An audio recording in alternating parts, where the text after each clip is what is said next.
Respected National President, Dr. Kaveen, past National Presidents, National Governing Board members, Senators, members from all around India, good evening. Standing here, I can see that many of you are disappointed today. For the reason, because you all expected the Chief Minister to be here as a Chief Guest today. But let me tell you, in life, you always don't get whatever you expect. If you don't understand, let me give you one real-time experience. Just close your eyes. Let me take you to a time travel. Just remember the day when you met your spouse before the marriage. And just think about the dreams you had in your mind of how beautiful life you wanted. Now open your eyes. Come to reality.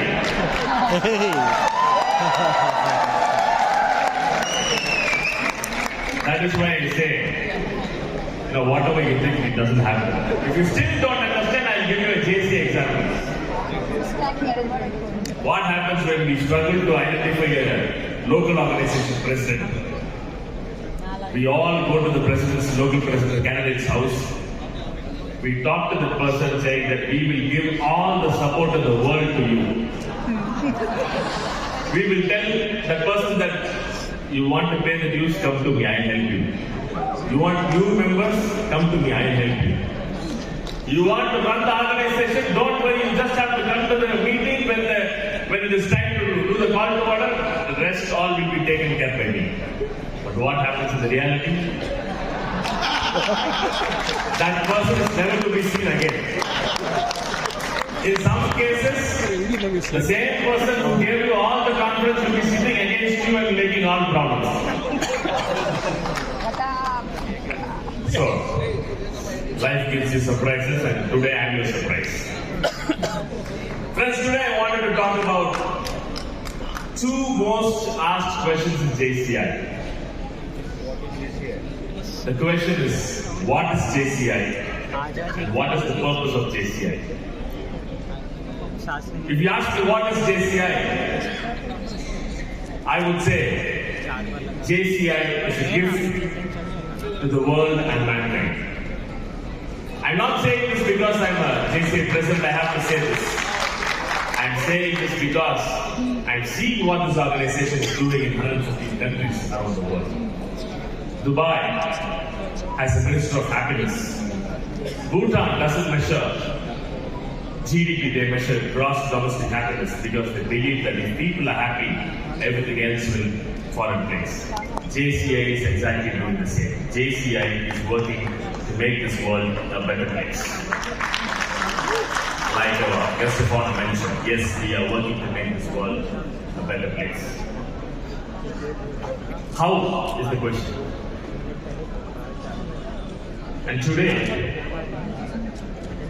our concentration to recruit members is on Gen Z. Previously it was millennials. That's the difference between millennials and Gen Z. When you go and talk to millennials, if they ask you a question, what is JCI, you can tell them that, during 15 minutes appointment, I'll come to your office and I'll explain what is JCI. But Gen Z are very tricky. They give you only 15 seconds.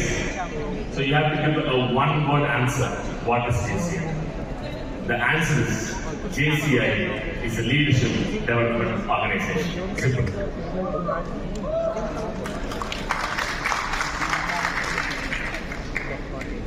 And what is the purpose of JCI?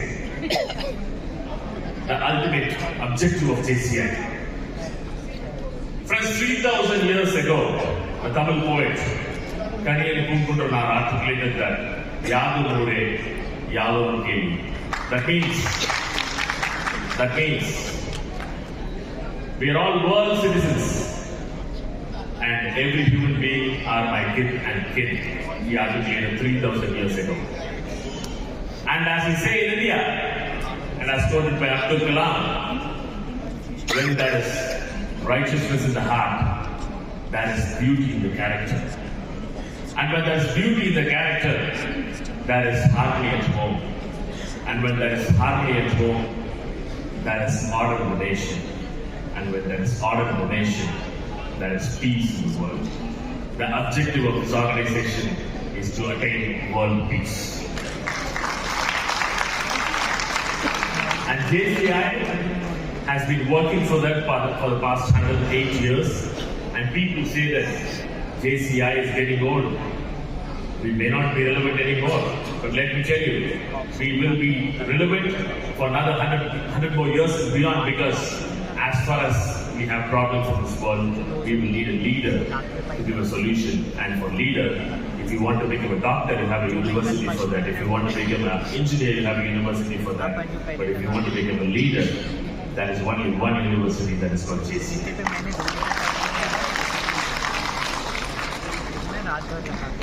And friends, before I leave, since Chief Guest is not here, I thought I would take the Chief Guest time also today.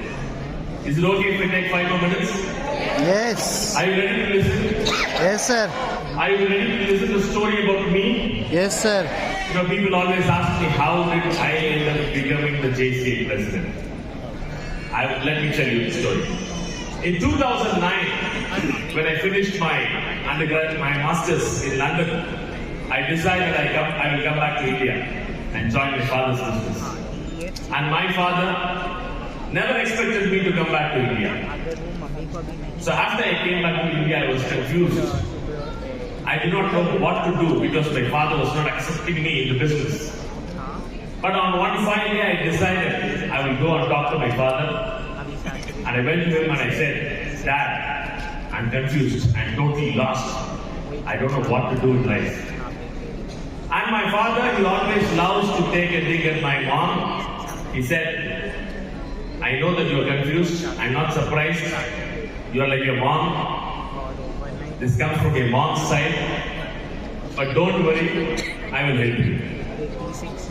He asked me to go and meet one of his friends. And his friend was a short man, an engineer. I went and met him and I told him that, sir, I'm lost.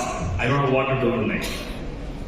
He said, Kaveen, I see something in you, but I don't know what it is. Maybe I will take you to a place you should come and join with me. He said, I obliged. I went with him to a meeting. And the meeting hall was filled with weird people. Everybody was talking very well on the stage. It was a JCI meeting. And suddenly somebody on the stage is announcing that Kaveen today will join this organization as a new member. I was forced into this organization, ladies and gentlemen. And then I had to go on stage and take over this new member, because I had to save the face of the gentleman who took me there. And the meeting was over. I did go there to have some biryanis and parotas. And after the meeting was over, I did have some biryanis and parotas. And when I was about to go back to my home to wage a war against my dad, an old man walked towards me and said, are you Mr. Kaveen? I said, yes, I'm Kaveen. I see something in you, but I don't know what it is. Maybe if you come to this organization twice in a month, we will be able to identify what it is. He was literally canvassing me to come to the JC meeting every month. I agreed. I went back home. I wanted to wage a war against my father. My father is one of the coolest person in the world. How many of your fathers are the coolest person in the world? Yes, I mean, take everything together. I told him, you know, what you have done today is a human rights violation. And he did not bother to listen to me and he went away. And I decided that I'll never go back to JCI meetings again because I was forced. And in 2010, the same year when I joined the organization, I got married. 2010. And friends, I don't fear God. I don't fear my father. I don't fear my mother. I don't fear anyone. Fear except old for one age. person in my life. That's my wife. How many of you fear your wife here? I know many of you are so fearful that you cannot raise your hands. I know. We are single, Is she here already? Okay. It's not here. So, and then she came to me, Kaveen, you should go to JCI meeting. I asked her, I know her for 20 years and we have been married for 14 years. She knew me from very early stages. I asked her, why did you marry me? She told me, I see something in you. I don't know what it is.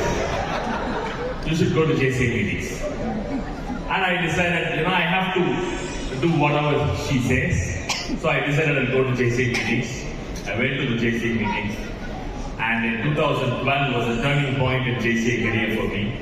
There was a program called Effective Public Speaking Program. How many of you know about this program? EPS. Woo! Yes, all of you. Even I knew it before it was announced in my local organization. I knew that in that program you will be asked to stand in the center of the stage in the podium and you will be video recorded and it will be shown to everyone and all your mistakes will be pinpointed. So I decided I wanted to be very clever. I decided I'd never be part of that program. So when there was an announcement in my local organization regarding EPS, I was the first one to put up my hand saying that I will be the project director of the program. I wanted to play safe.